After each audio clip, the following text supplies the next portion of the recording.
আপনাদের দাবি আমি মানব না, মানব না, মানব না।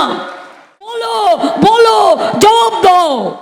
কোর্টের সবাই খারাপ নয়, আমি কোর্টকে সম্মান করি, কিন্তু যে ব্যক্তি এই রায় দিয়েছে যে ওবিসি রিজার্ভেশন থেকে মুসলিমদের বাদ দিতে হবে, আমি তাদের রায় মানি না, আমি মানব না। ওবিসি রিজার্ভেশন চলবে, এর জন্য উচ্চতর কোর্টে যেতে হলে যাব। একজন মুখ্যমন্ত্রী হাইকোর্টকে বলছেন আমি মানি না, তো সাংবিধানিক সংকট হয়ে যাবে। হাইকোর্টকে মান্য আদালতকে আমরা বলবো ওনাকে বরখাস্ত করা উচিত, মুখ্যমন্ত্রীকে তো বরখাস্ত করা উচিত।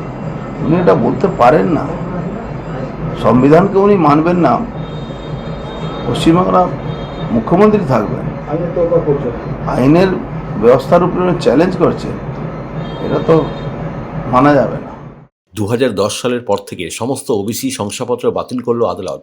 এই বিষয়ে দমদম লোকসভা কেন্দ্রের তৃণমূল প্রার্থী সৌগত রায়ের সমর্থনে খড়দহ সূর্যসন মাঠে নির্বাচনী জনসভা থেকে মুখ্যমন্ত্রী মমতা বন্দ্যোপাধ্যায় আদালতের এই রায়কে মানছি না, মানব না বলে জানান। আর এই বিষয় ব্যারাকপুর লোকসভা কেন্দ্রের বিজেপি প্রার্থী অর্জুন সিং মুখ্যমন্ত্রী মমতা বন্দ্যোপাধ্যায়ের এই বক্তব্যকে নিয়ে সাংবিধানিক সংকট তৈরি হওয়ার আশঙ্কা করছেন। একজন মুখ্যমন্ত্রী কিভাবে আদালতের এই রায়কে অমান্য করছেন তা নিয়ে প্রশ্ন তুললেন অর্জুন সিং। এবং একজন মুখ্যমন্ত্রী সংবিধান মানবেন না, আইন আদালত মানবেন না, সেটা কিভাবে হতে পারে? অবিলম্বে তার মুখ্যমন্ত্রী পদ বরখাস্ত করার দাবি করলেন তিনি। একজন মুখ্যমন্ত্রী হাইকোর্টকে বলছেন আমি মানি না, তো সাংবিধানিক সংকট হয়ে যাবে। হাইকোর্টকে মান্য আদালতকে আমরা বলবো ওনাকে বরখাস্ত করা উচিত, মুখ্যমন্ত্রীকে তো বরখাস্ত করা উচিত।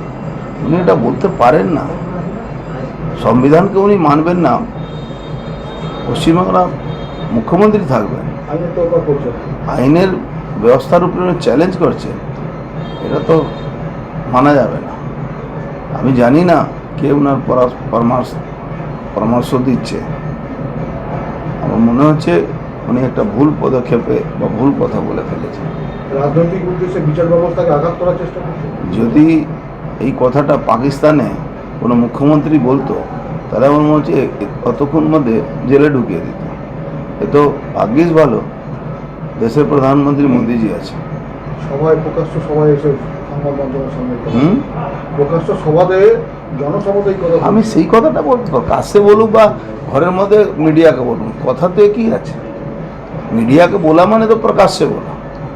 তো উনি যেটা বলেছেন এটা খুবই মানে কি বলা যাবে, দুর্ভাগ্যপূর্ণ কথা। একটা সংবিধানের শপথ নিয়ে সংবিধানের বিরুদ্ধে কথা বলা, মানুষকে ইমিডিয়েট বরখাস্ত করা উচিত। তিনি আগে বলেছিলেন কলকাতাকে লন্ডন বানাবেন, এবারে বললেন যে পশ্চিমবঙ্গকে এবারে দিল্লি বানাবেন। পশ্চিমবাংলাকে আগে পশ্চিমবাংলাই বানিয়ে দিন, তারপরে দিল্লি বা বম্বে বা লন্ডন বানাবেন। আগে পশ্চিমবাংলা যে সংস্কৃতি, যে কালচার, যে ইন্ডাস্ট্রি, আগে ওটাই ঠিক করে দিন, তাহলে দিল্লি বানাবেন। ভোট মিটে গেলেও ব্যারাকপুরের যে প্রসঙ্গ সেটা মুখ্যমন্ত্রী বলা সোদপুরের মঞ্চ থেকে বা পানিহাটে খড়দার মঞ্চ থেকে উঠে আসছে। ব্যারাকপুর যদি তার সরকার প্রতিষ্ঠিত হয় তাহলে তিনি নতুন কিছু ভাবনা চিন্তা করবেন। কেন ওনার সরকার তো হচ্ছে না, ওনার সরকার তো বাংলায় আছে। ব্যারাকপুরকে যদি উন্নয়ন করতে হয় তাহলে বাংলা সরকারকে করা উচিত, কেন করছেন না? মুখ্যমন্ত্রী বলেছে যদি বসিরহাটে তৃণমূল প্রার্থী জেতে তাহলে তিনি সন্দেশখালী যাবেন। আবার সন্দেশখালী আবার শেখ শাহজাহান বানাবেন, আবার শিবু হাজারাকে ওখানে নামাবেন। ওনাকে লোক ভোট দেবে না, এটা নিশ্চিত থাকবে।